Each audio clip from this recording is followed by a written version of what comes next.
পশ্চিম কাৰ্বি আংলঙৰ গংগানগৰ ভাৰতীয় সংগীত মহাবিদ্যালয়ৰ প্ৰতিষ্ঠা দিৱস উদযাপন।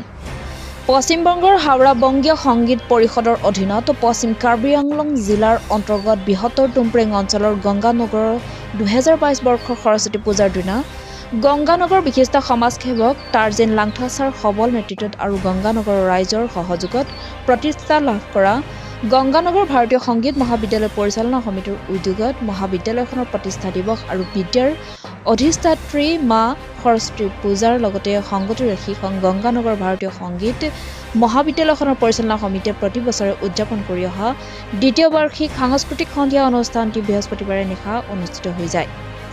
সাংস্কৃতিক সন্ধিয়া উদ্বোধনী অনুষ্ঠানত উপস্থিত থাকে গংগানগৰ ভাৰতীয় সংগীত মহাবিদ্যালয়ৰ অধ্যক্ষ সম্বকান্ত বৰ্মন, মহাবিদ্যালয় পৰিচালনা সমিতিৰ সভাপতি ৰাজিনাছ মাইবংছা, সম্পাদক ছবিনাথ থাওচেন।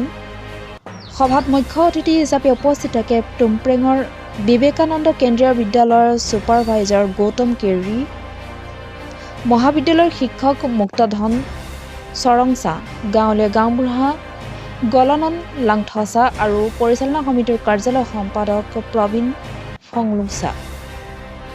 বিশিষ্ট সমাজসেৱক তাৰ্জিন লাংথাছাৰ আধৰ সাংস্কৃতিক সন্ধিয়া অনুষ্ঠানটো উদ্বোধনী কৰে মুখ্য অতিথি গৌতম কৈৰীয়ে।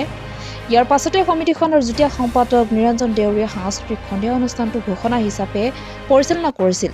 এই অনুষ্ঠানত মহাবিদ্যালয়খনৰ কণ কণ ছাত্ৰ ছাত্ৰীসকলে তেওঁলোকৰ সুপ্ত প্ৰতিভা বিকাশ কৰি অনুষ্ঠানটো জীপাল কৰি তুলিছিল।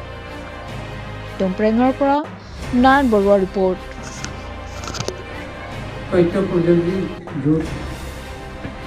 গতিকে এইখিনিতে আজি দুবজাত আমাৰ ছাত্ৰ ছাত্ৰীবিলাকে সৰু সৰু কণ কণ ল'ৰা ছোৱালীবিলাকে বিশেষকৈ এই মোবাইল মিডিয়াটো তেওঁলোকক বিশেষকৈ আক্ৰমণ কৰিছে।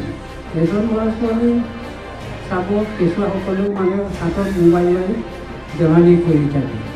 তেতিয়া তেওঁলোকৰ আচল যিটো উদ্দেশ্য, জীৱন গঢ়াৰ উদ্দেশ্যটো তেওঁলোকৰ মানে মনৰ পৰা আঁতৰি যায়। গতিকে আমি তেওঁলোকৰ মনটো